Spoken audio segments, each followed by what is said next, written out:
Greetings, also once we are Group 4 of BSHM 2C under the CHTM department. Today we will be discussing about the Chapter 1 of Essentials of Supply Chain Management, and which is the basic concepts of supply chain management. Here are the contents of the Chapter 1. First, the introduction about supply chain management. Second, how the supply chain works. Third, the evolving structure of supply chains. Number 4 is participants in supply chains. And lastly, the number 5, aligning the supply chain with business strategy. After discussing this chapter, you will be able to appreciate what is supply chain is and what it does. Second, define the different organizations that participate in any supply chain. Discuss ways to align your supply chain with your business strategy. Start an intelligent conversations about the supply chain management issue in your company. What exactly does supply chain mean to you? Supply chains encompass the companies and the business activities needed to design, make, deliver, and use a product or service. Businesses depend on their supply chains to provide them with what they need to survive and thrive. Every business fits into one or more supply chains and has a role to play in each of them. The supply chain is the network that connects all of the people, businesses, assets, processes, and technologies involved in the manufacturing and marketing of product. A supply chain includes every step of the process, from the supplier delivering raw materials to the manufacturer delivering the finished product to the customer.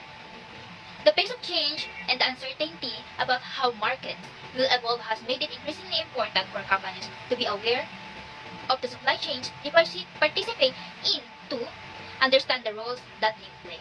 Those companies that learn how to build and participate in strong supply chains will have a substantial competitive advantage in their markets. And here is the nothing entirely new, just a significant evolution. What does the term supply chain management evolution mean? Many businesses today regard supply chain management as a strategic role. Supply chain professionals are responsible for managing supplier relationships, optimizing inventory levels, reducing costs, and delivering products to customers on time and undamaged.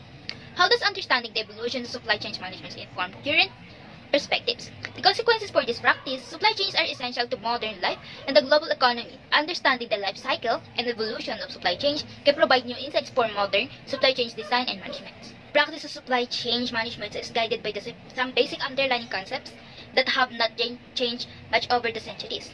Several hundred years ago, when Napoleon made the remark on army marches on its stomach, Napoleon was a master strategist and a skillful general, and in this remark shows that he clearly understood the importance of what we will now call an efficient supply chains. Unless the soldiers are fed, the army cannot move. What happens when an army marches on its stomachs? The proverb of army marches on its stomachs refers to the notion that a force can only go so far as its logistics allow. It is frequently attributed to the Napoleon. They cannot advance unless they keep your force nourished and stocked. Along these same lines, there is another saying that says amateur stocks strategy and professional stocks logistics. People can discuss all sorts of run strategies and dashing maneuvers, but none of that will be possible without first figuring out how to meet the day-to-day demands of providing an army with fuel, spare parts, food, shelters, and ammunition. It is the seemingly mundane activities of the quartermaster and the supply sergeants that often determine an army's success. This has many analogies in business. What different strategy from logistics? The saying often attributed the Omar Bradley logistics insight is correct. Amateurs talk strategy, professional talks logistics. When it comes to talent acquisitions, which is sometimes compared to a battle to find the right candidates, logistics are critical. This is what a supply chain is. Then we can define supply chain management as the things we do to influence the behavior of the supply chains and get the results we want.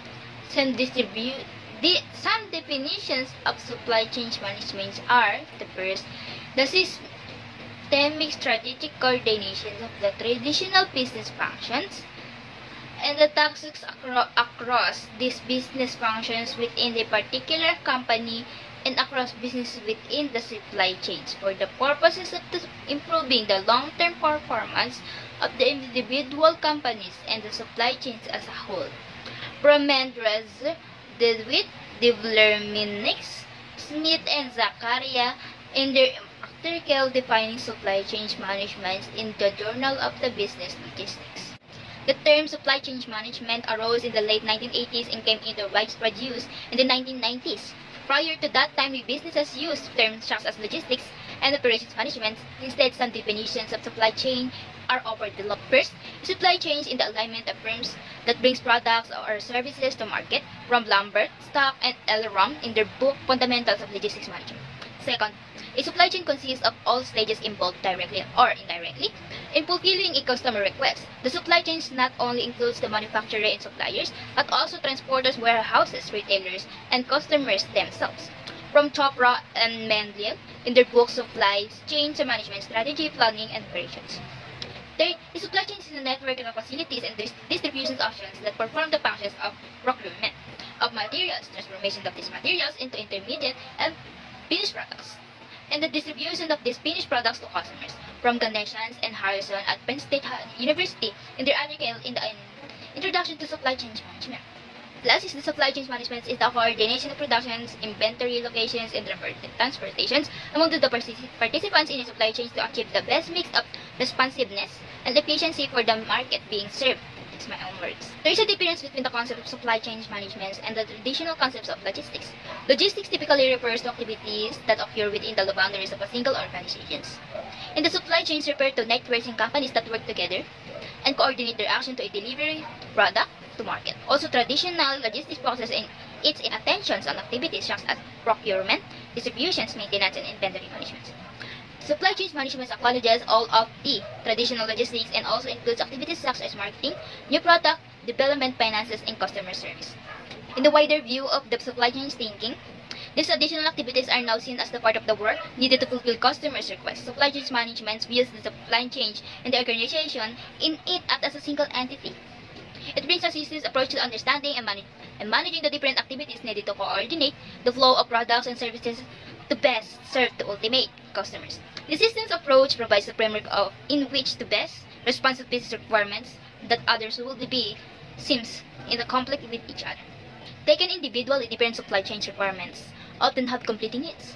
For instance, the requirements of maintaining high levels of customer service calls for maintaining high levels of inventory, but then the requirement to operate the efficiently calls for reducing inventory levels. It is only when these requirements are seen together as parts of the larger picture that ways can be found to effectively balance the different demands. Effective supply chain management requires simultaneously improvements in both customer service levels and internal operating efficiencies of the companies in the supply chain. Customer service at its most basic level means consistently high order fill rates, high on-time delivery rates, and in a very low rate of products returned by customers for whatever reasons. Internal efficiencies for organization in a supply chain means that the organizations get the attractive rate of return on their investments in inventory and other assets, and that they find ways to lower their operating and sales expenses. Some of these decisions will define the capabilities and effectiveness of a company's supply chain. The things a company can do and the ways that it can compete in its market are all very much dependent on the effectiveness of its supply chain. If a company's strategy is to serve as a mass market and to compete on the basis of prices, it had better have a supply chain that optimizes for low cost. If a company's strategy is to serve a market segment and compete on the basis of customer services and conveniences, it had better have a supply chain optimized for responsives. Who a company is a what it can do, shaped by supply chain and by markets and services. Evolution is important because it explains how life developed on Earth and how different supply chain managements are connected. Alexander the Great began his strategy in the camp. Pains on his army in square, abilities that this way made them possible by effective supply chain management. In the spirit of the saying, amateurs talk the strategy and professionals talk the logics, let's look the campaign of Alexander the Great. For those who think this greatness was only due to his ability to dream up blood movies, the cut-dashing figure in the Sandly Think agent, Alexander was a master of supply chain management, and he could not have a succeed owners that authors from Greek and the Roman times, who recorded his needs the little to say about some things, so opportunity has word a secret place for his army yet for those same source many little details can be pieced together to show the overall supply chain picture and how Alexander managed it. A modern historian, Donald Eggers, has investigated his topic in his book Alexander the Great and the Logistics of the Macedonian Army. Eggers Donald, with 1978, Alexander the Great and the Logistics of the Macedonian Army, Los Angeles University of California Press. The result of the Macedonian army's logistic structure was that it became the fastest lights and the most mobile army of this time. It was capable of making hiding structures, agent, and the appointment often before they were even aware of the one was happening. Because the army was able to move equally and steadily, Alexander called his tactics ability to devise strategies and implement tactics and allowed him to suppress and overwhelm enemies that were numerically much larger. The five major supply chain drives. Number 1. Production. Alexander understands the importance of leveraging local resources to supply his supply chain. He actively, such as to establish partnership with concerned or leader, sharing agreements for the provision of food supply and even manpower. This approach not only reduces realized and long-distance transportation but also minimizes the burden on his agent train, allowing for ingredient mobility. By introducing local production into his supply chain, Alexander effectively understands certain aspects of production, ensuring established flow of resources while minimizing logistic strain. Number 2. Inventory. Alexander Army employed a just-in-time inventory strategy, carrying a limited amount of supplies and the relying of frequent and the local squeezation to supplement their needs. This approach minimizes the size and the weight of the baggage train, enabling rapid movement the facilities flexibility. Number 3. Location. Alexander's supply chain was built around strategical, located deposit and forward operating bases.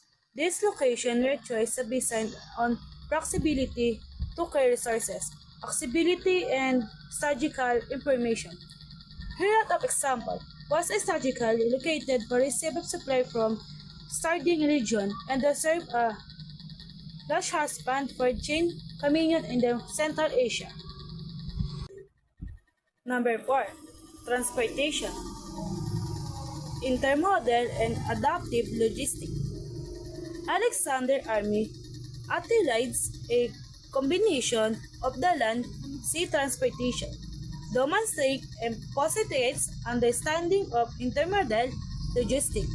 Ships were used in the transport largest quantities of supplies to coastal region, scalable by land while pack animals and the wagons carried supplies over land. Number 5. Information, intelligence, gating, and communication. Alexander understands a circular information in managing his supply chain. He relied on expensive intelligence gathering to access the ability of resources in question interiors and the strategy of enemy force, and the personnel and the resistance.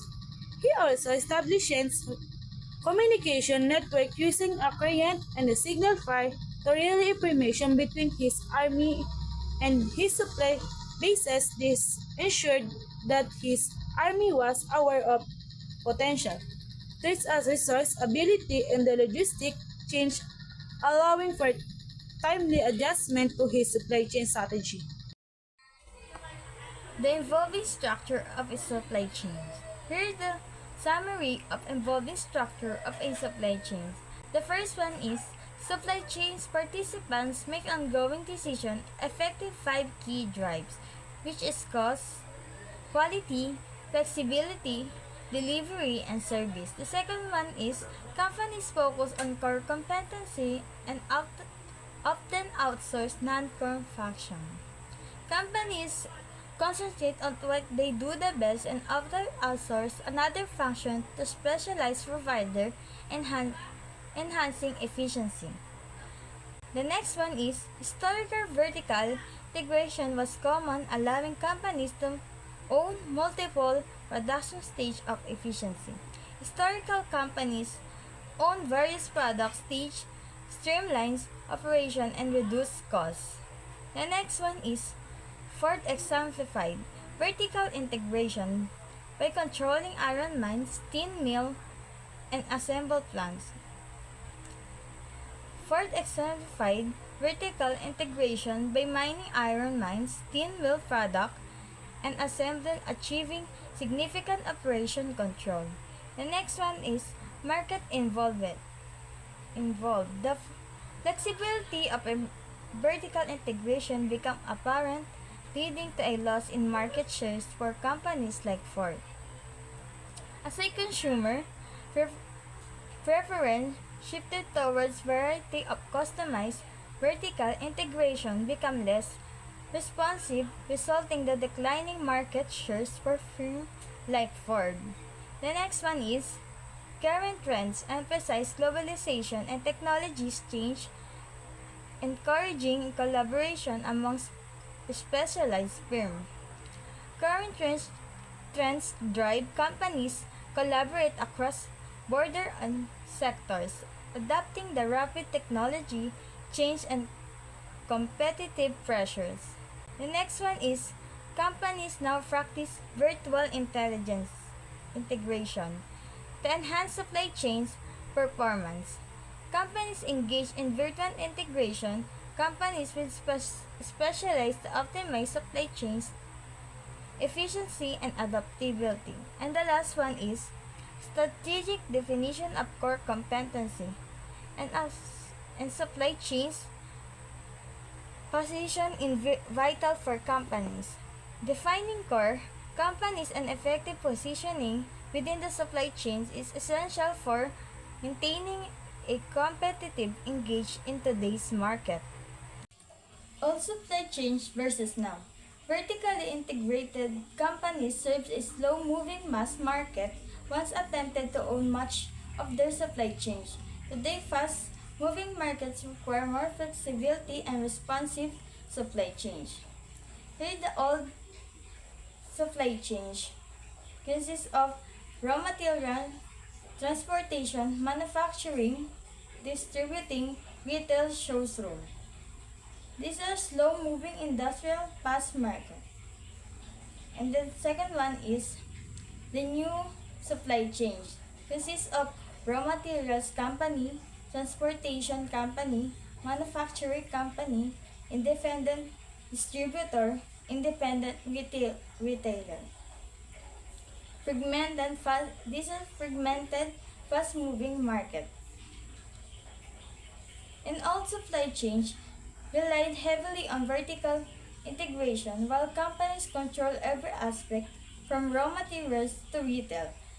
This is suitable, slow-moving mass market ensuring stability and predictability. While the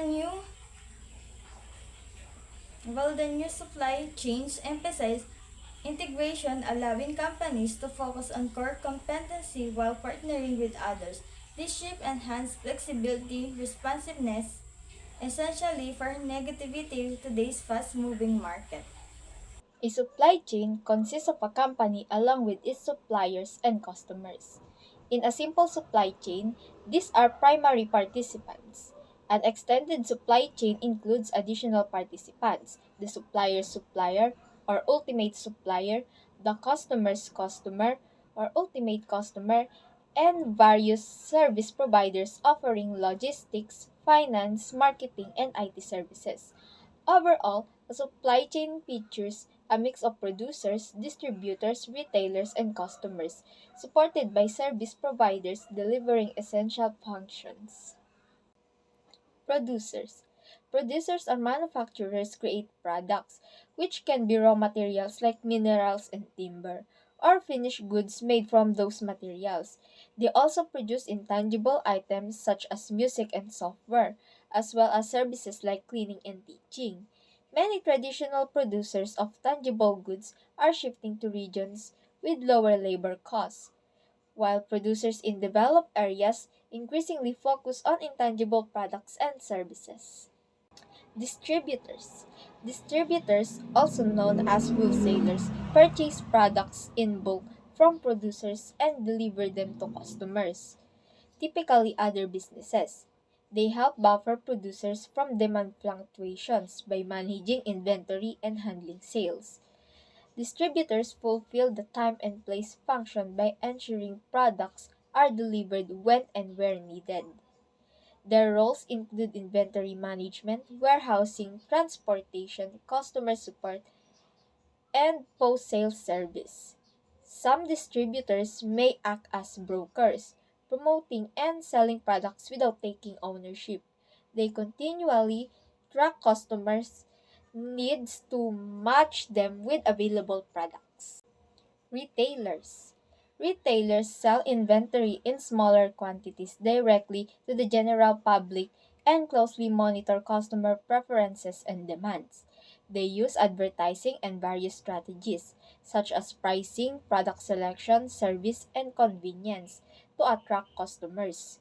For instance, discount department stores focus on low prices and broad product ranges. Upscale specialty stores emphasize unique offerings and high service levels, while fast food restaurants highlight convenience and affordability. Customers. Customers or consumers are any organizations or individuals that purchase and use a product. They may buy products to incorporate them into goods they sell to others, or they may be the final users who purchase the products for personal consumption. Service providers. Service providers are organizations that offer specialized services to producers, distributors, retailers, and customers within a supply chain. They possess expertise that allows them to deliver these services more efficiently and cost effectively than the supply chain participants could manage on their own. Common types of service providers include logistic companies, transportation and warehousing, financial institutions offering loans and credit analysis, and firms providing market research, advertising, legal services, and IT support. Supply chain consists of a recurring set of participants with stable overall needs but varying roles and mixes of participants over time. In some cases, participants handle services internally, while in others, they outsource to specialized providers. The structure of supply chain can differ based on these dynamics. Let's take a look at the supply chain structure. First is simple supply chain. Next is extended supply chain. Some examples of service providers are logistics, finance, market research, product design, and information technology. And last is example of an extended supply chain. Aligning the supply chain with business strategy. A company's supply chain is an integral part of its approach to the market it serves. The business strategy a company employs starts with the needs of the customers. There are three steps to use in aligning your supply chain with your business strategy. The first step is to understand the markets that your company serves. The second step is to define the strength or core competencies of your company. The last step is to develop needed supply chain capabilities to support the roles your company has chosen. Understand the markets your company serves. Begin by asking questions about your customers. What kind of customer does your company serve? What kind of customer does your customer sell to? What kind of supply chain is your company a part of? The answer to this question will tell you what supply chains your company serves and whether your supply chain needs emphasize responsiveness or efficiency. These attributes are the quantity of the product needed in each lot. A customer at a convenience store, a drugstore buy in small quantities. The response time that customers are willing to tolerate. Customers of a fast food restaurant certainly buy on a short notice and expect service. The variety of products needed. Customers of a fashion boutique expect a narrowly defined group of products. The service level required. Customers who order a custom-made new machine tool expect to wait a while before delivery. The price of the product. Some customers will pay more for convenience or high levels of service, and other customers look to buy based on the lowest price they can get. The desired rate on innovation in the product. In products such as electronics and computers, consumers expect a high rate of innovation. Define core competencies of your company. The next step is to define the role that your company plays or wants to play in the supply chains. What kind of supply chain participants is your company? Is your company a producer, a distributor, a retailer, or service provider? What does your company do to enable the supply chains that is part of? What are the core competencies of your company? How does your company make money? When you are serving multiple market segments, your company will need to look for ways to leverage its core competencies. Parts of these supply chains may be unique to the market segment they serve, while other parts can be combined to achieve economies of scale. Develop needed supply chain capabilities. Once you know what kind of markets your company serves and the role company does or will play in the supply chains of these markets, then you can take it the last step, which is to develop the supply chain capabilities needed to support the roles your company plays. This develop is guided by the decision made about the 5 supply chain drivers. Each of these drivers can be developed and managed to emphasize responsiveness or efficiency depending on the business requirements. Number 1, production. This driver can be made very responsive by building factories that have a lot of excess capacity and that use flexible manufacturing techniques to produce a wide range of items. Number 2, inventory.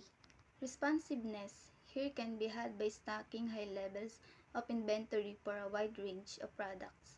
Additional responsiveness can gain by stocking products at many locations so as to have the inventory close to customer and available to them immediately. Number 3, location. A location approach that emphasizes responsiveness will be one where a company opens up many locations to be physically close to its customer base. Number 4, transportation. Responsiveness can achieve by a transportation mode that is fast and flexible. Many companies that sell products through catalogs over the internet are able to provide high levels responsiveness by using transportation to deliver their products often within 24 hours.